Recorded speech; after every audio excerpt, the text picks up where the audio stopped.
Okay, quick Tuesday morning radar update. So we've got a small gap down this morning. We're just kind of inside days again, middle of the road, sort of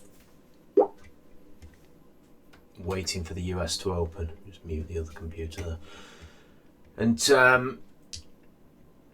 metals, currencies, everything's kind of middle of the road, just kind of in that sort of 50% retracement of the prior move area as well in all those other markets.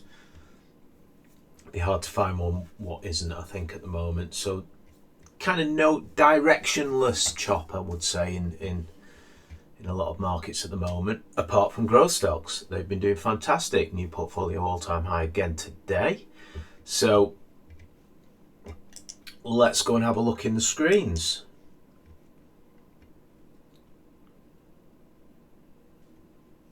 So into the large caps, it is 10.04. We should have traded 23%. There's not that much moving. Kind of waiting for the US to open, I think, today. I'll just buzz through these. Construction, been doing well, hasn't it? DTY, it's in a normal pullback area. We'll just do this again. We'll say, what was resistance? Potentially. Let's just get it in a pretty meaningful sort of area. What was resistance? Potentially could be support. Now, if you can marry this with a fantastic growth stock, happy days, but this is a recovery stock, so you know, obviously always a bit more risky.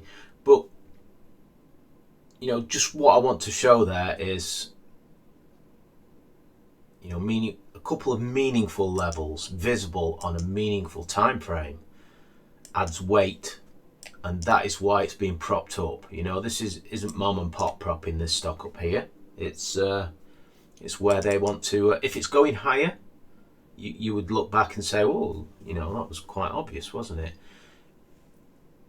Realistically, it's coming towards results, so you know, I just throw that clause into the mix.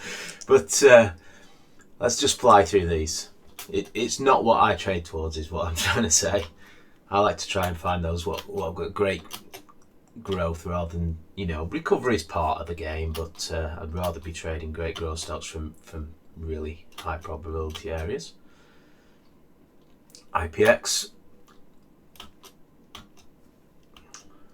The sun's coming out and I can hardly see my screen. I'm just going to pull on the blind. 1 second. Any problem with having an office in your garden? RCH, fantastic. You know, log scale on. Broke out back here, and first retrace was kind of here, and even from there, it's up 200%. Really clean breakout here a while ago. Rear view to me. This is what we call a high in the sky, mini base. Moving on, EKF still going sideways. TED, this is the recovery stock, what never recovers, isn't it? Moving on. And you know, it's a lose less. It's not even expected to return to pre-tax profit, is it? Not what I like in my portfolio, to be honest. Pendragon. The car dealers got a good pump, didn't they? You know, I'm not sure how they're doing now. They're a bit sloth-like. You know, they are the Morris Minor of the stock world, aren't they? The car dealers. And into the small caps.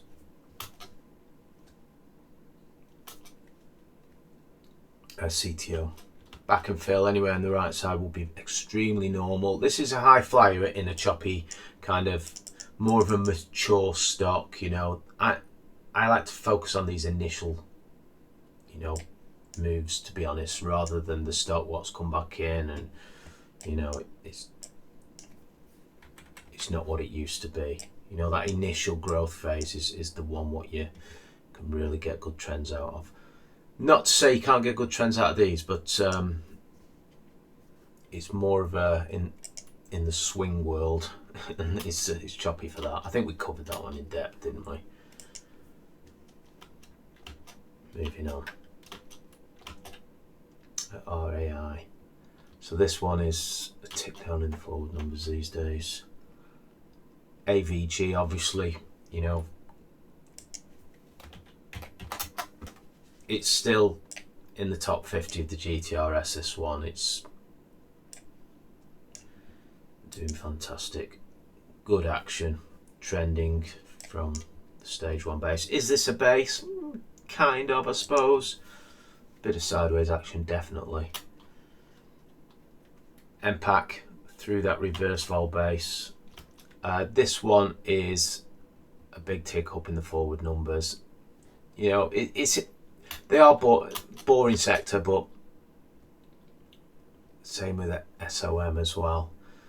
Kind of going right side of a potential base here. It was a bit reverse vol. High probability of a pullback and higher probability. And is the results on that today? I don't think there is. Looks like it's trading towards results.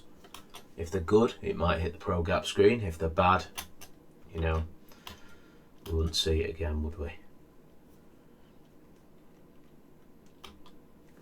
Moving on.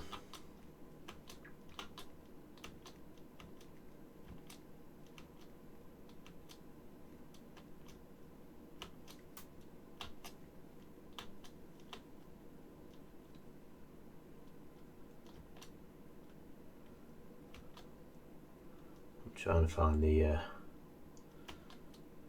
growth stocks today. I think the market's sleeping today. SCS, sail on, as always. Bird is the word. Right side. Yeah, you know, this is a POS. We know that. I know a few are riding it at TB, but it is what it is. It's doing okay. Higher low, higher high. Potential higher lows. Scenic, yeah, we talked about this one. Big, wide, loose, awful action on this stock. It's one of those ones. It went sideways for a whole year, didn't it? And you know, potentially heading for another year. But it's kind of it's a you know, the old recovery stock expected to post pre-tax profit. You know, and then you get something like this. I have a position. It's trying to turn up from a very normal area, what I call mean trend on volume. So mean trend, oh, mean trend, oh, mean trend, oh, mean trend, mean trend, mean trend. So, you know, it works until it doesn't work. and then you take profit. You know, it stops you out for a profit. I'll just punch that in and we'll just get a little... see where that is. It's not as high as it was on the growth list, but positive accelerating. Well, maybe it is. I don't know. Maybe, but across the board, it's knocking it out of the park there. Moving on. And Elco, obviously, it's kind of rear view to us now as well. Stage 1, stage 2, stage 3. Talk about it a lot. The only reason I didn't get on board this one was, you know, there was just slightly better GARP characteristics out there. I say GARP, but you know, that just, you know, when you see that steady growth, steady numbers, 3.4, 4.2, 4.6, 3.5, 3.9, 4.7, and turnover 25.4, 25.2, a little tick down, 26.4. When you see those steady numbers, expect steady action. If you see aggressive numbers, expect aggressive action. You get paid by continuation at the right hand edge. You know, you trade towards great things, and if those great things materialize, you get to hold it even longer. Fantastic. Always good to just see where the next prelim report is. But you know, that's the interim. So trading, you know, trending. and this dark trace. So we saw it. It was so. Today's lesson is how to buy a pullback. You know, very simple. It's how I like to buy a pullback. Now I'm not in this one, but everything goes through my screens. So when does it hit my screens? It hit my screen on this day here. The close of this day here, I will say. For execution on this day here. When did it hit my screens? On this day here, this little tight little day here. No, it didn't. It hit on that day there, that close there, for execution on this day here. And sometimes when you get these pops in price action, just remember the spread has to tighten. You will get that on a daily. 23rd of the 8th, I'll show you that. I can show you everything I do in the markets, and it wouldn't make much difference because you've got to put it, you know, it wouldn't make any difference to my edge, everyone knowing. You've got to put this together. So what I'm going to show you here is, if there's a little bit of open interest on a stock, you know, your bid and ask is quite wide. Look at this thing. This yellow line here, and this, you know, see how it starts to tighten? So it's that's how loose it is there. But as the range posts about, you know, that's 805. Just watch the offer coming in, and that's what you want to see. You want to look at the historical spread on this product. How long does it usually take for that spread to tighten up? Well, you know, it usually takes, you know, 2 minutes, 5 minutes. By the time it's closed on that 5-minute stick, the spread is trading its normal spread action. So that's what you want to see.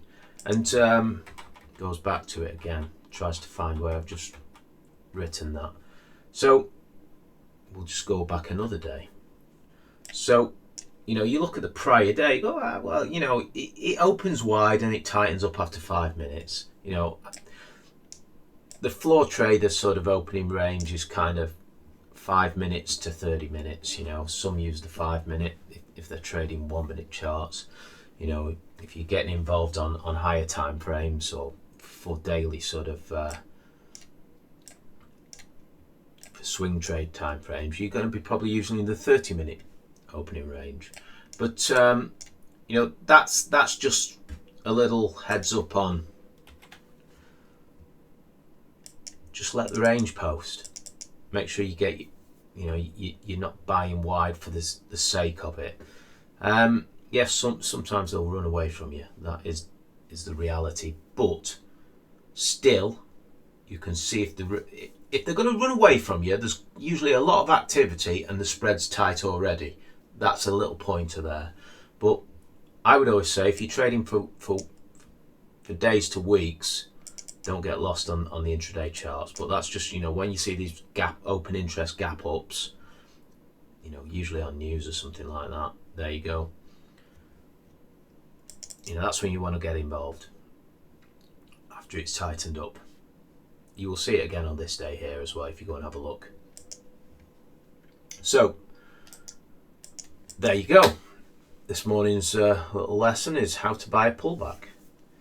Doesn't mean it won't take this low out and fail, you know.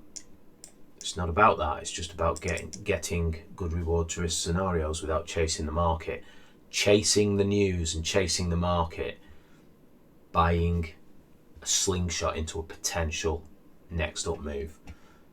Not buying weakness on the higher time frames. Look, the higher time frames are up. You know, this big monthly bar here on volume, it shouldn't go below there. And mean trend would be a fantastic area. What about weekly? Well, it's a weekly sort of pull-in on a weekly flag. You know, after a move up. Ah, you know, what about daily? Well, that's where the reward to risk will get you into that. And you could say, well, what about a 2-day chart? Well, that gets you in a bit less reward to risk. What about a 3-day chart? 3-day chart actually gets you in a little bit earlier there than, you know. So it's about reward to risk. I use a daily chart. Okay.